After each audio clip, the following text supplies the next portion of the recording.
Bismillahirrahmanirrahim. Assalamualaikum warahmatullahi wabarakatuh. Alhamdulillahirabbil alamin wa bihi nasta'inu ala umuri dunya waddin. Wassalatu wassalamu ala sayyidina Muhammadin wa ala alihi wa sahbihi ajma'in, amma ba'd.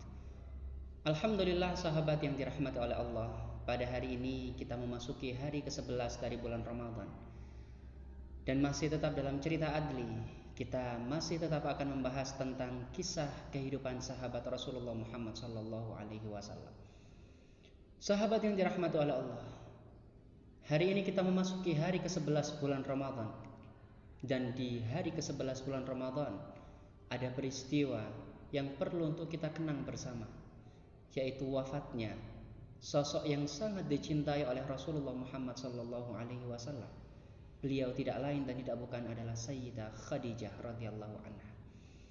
Maka dari itu di episode ke-11 ini khusus kami persembahkan untuk Sayyidah Khadijah radhiyallahu anha, istri tercinta Rasulullah Muhammad sallallahu alaihi wasallam. Sahabat yang dirahmati oleh Allah, kita tentu tidak asing dengan nama Sayyidah Khadijah radhiyallahu anha. Sosok yang begitu luar biasa dalam mendampingi Rasulullah, dalam mendukung dakwah Rasulullah Muhammad sallallahu alaihi wasallam dari titik nol sampai dakwah Rasulullah menuai hasil yang sangat gemilang. Dakwah Rasulullah Muhammad sallallahu alaihi wasallam tidak terlepas dari perjuangan Sayyidah Khadijah.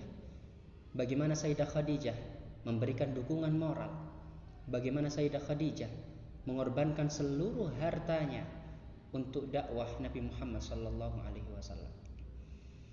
Sahabat yang dirahmati oleh Allah, Sayyidah Khadijah adalah seorang saudagar yang kaya raya dan sangat dihormati di kota Mekah. Beliau merupakan seorang janda dan beliau pernah menikah 2 kali sebelum menikah dengan Rasulullah Muhammad SAW. Awal mula pertemuan Sayyidah Khadijah dengan Nabi Muhammad SAW kita sudah tahu di dalam sejarah, yaitu ketika Rasulullah Muhammad SAW ikut berdagang dengan membawa barang dagangan milik Sayyidah Khadijah. Dan pada saat itu Rasulullah Muhammad SAW berdagang menuju kota Syam dengan ditemani budak dari Sayyidah Khadijah yang bernama Maisarah. Dan ternyata sistem dan juga cara Nabi Muhammad berdagang begitu jujur, begitu amanah, sampai-sampai membuat Sayyidah Khadijah jatuh hati setelah mendapat laporan dari Maisarah. Sebab kejujuran Rasulullah inilah, sebab keamanahan Rasulullah inilah Sayyidah Khadijah pada akhirnya jatuh hati dan ingin dipersunting oleh Nabi Muhammad SAW. Setelah dibantu oleh sahabat karibnya, Sayyidah Khadijah pada akhirnya bisa menikah dengan Rasulullah Muhammad SAW. Dan pada saat itu usia dari Sayyidah Khadijah adalah 40 tahun, sedangkan Nabi Muhammad usianya baru menginjak 25 tahun. Jarak yang terpaut cukup jauh, sekitar 15 tahun antara usia Nabi Muhammad dengan Sayyidah Khadijah. Tapi Nabi Muhammad SAW sangat-sangat mencintai Sayyidah Khadijah. Terbukti selama Rasulullah Muhammad SAW menikah dengan Sayyidah Khadijah, Nabi Muhammad tidak pernah menikah lagi dengan wanita manapun. Nabi Muhammad menikah dengan wanita lagi itu peninggal dari Sayyidah Khadijah radhiyallahu anha setelah Sayyidah Khadijah meninggal dunia. Dan disinilah peran dari seorang istri benar-benar dibutuhkan oleh seorang suami.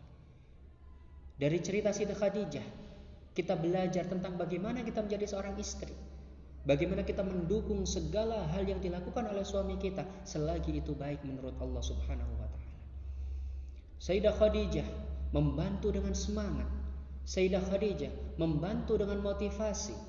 Sayyidah Khadijah juga mengorbankan semua harta kekayaannya hanya demi memperlancar dakwah Islam Nabi Muhammad SAW.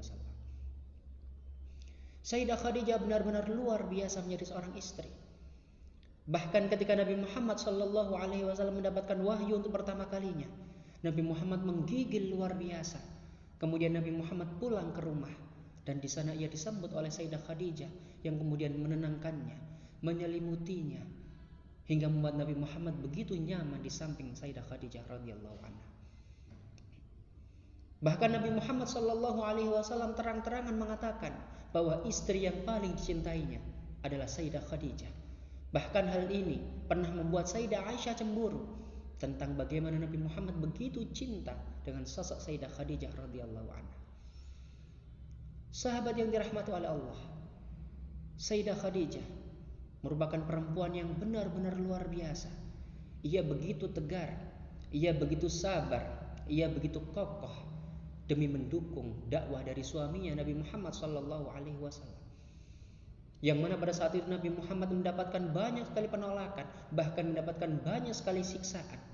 Tapi di sana Sayyidah Khadijah tetap selalu tegar mendampingi Nabi Muhammad sallallahu alaihi wasallam. Sahabat yang dirahmati oleh Allah, dari pernikahan Nabi Muhammad sallallahu alaihi wasallam dengan Sayyidah Khadijah, beliau dikaruniai 6 orang anak, 4 putri dan juga 2 putra. Yang mana hanya dari jalur Fatimah lah Nabi Muhammad sallallahu alaihi wasallam memiliki keturunan hingga saat ini. Sahabat yang dirahmati oleh Allah, jika kita membahas, jika kita membincang tentang kisah Sayyidah Khadijah, tentu tidak akan ada habisnya. Karena kisah perjuangan Sayyidah Khadijah dalam membantu Nabi Muhammad, dalam mendukung Nabi Muhammad dan dalam memperjuangkan Nabi Muhammad sallallahu alaihi wasallam sungguh luar biasa, dan tidak ada yang bisa menandingi perjuangan Sayyidah Khadijah dalam membantu dakwah Nabi Muhammad sallallahu alaihi wasallam. Sahabat yang dirahmati oleh Allah, episode ke-11 ini khusus kami persembahkan kepada Sayyidah Khadijah, kepada Ummul Mukminin, ibu dari orang-orang Islam. Semoga kita semua bisa meneladani dan meniru dari sifat-sifat Sayyidah Khadijah, sehingga kita semua bisa menjadi istri yang benar-benar salihah, dan kita sebagai seorang lelaki bisa mendapatkan istri seperti Sayyidah Khadijah. Amin ya rabbal alamin. Dari pusat kota Gresik saya ucapkan marhaban ya Ramadan. Selamat menunaikan ibadah puasa hari ke-11. Semoga segala amal ibadah kita diterima oleh Allah Subhanahu wa taala dan mendapatkan ridha dari Allah Subhanahu wa taala. Akhirul kalam, wassalamualaikum warahmatullahi wabarakatuh.